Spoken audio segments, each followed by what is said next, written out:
Good afternoon. Welcome to the closing comments for the July the 10th, 2020. USDA WASDE report for July was released today at noon. Numbers in the report include corn at ending stocks at 2.248 billion bushels. That's up 145 million from the previous report, and most of that is decreased ethanol and decreased exports. The production number for this coming year is 15.0 billion bushels. That's down 995 million from last month. On the June 30th acreage report, we did lower the corn acres by 5 million acres. The yield is put at 178.5. That's unchanged from the June report, which was pretty much expected. And the ending carryout for the coming year, 2021, is 2.648 billion. That's down 675 million, pretty much in line with expectations. The soybean report raised the ending stocks for 1920 to 620 million, again blamed on lower exports. That's up 35 million. Production for this year is at 4.135 billion bushels. That's up 10 million. And again, we had a 300,000 acre increase in soybeans in the June report. Yield was left unchanged at 49.8.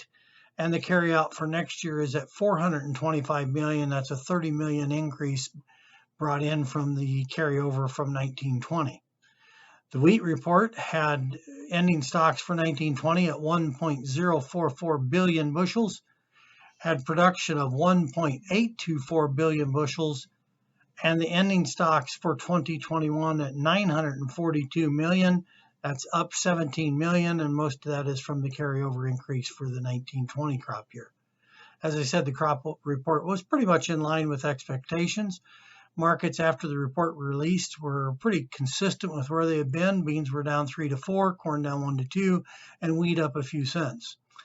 After the announcement was made of the crop report, later in the session, President Trump announced that he did not anticipate a phase 2 Chinese trade agreement.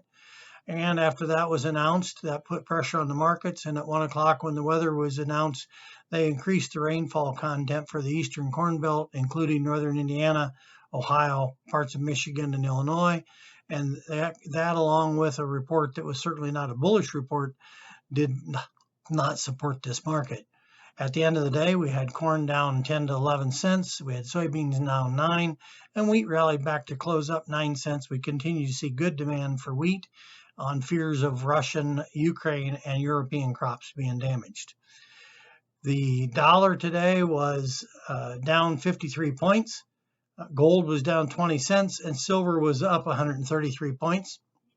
Crude oil traded as much as $1 lower earlier in the session and rallied back to close up about 80 cents on the day, and all the stock futures closed higher on the day.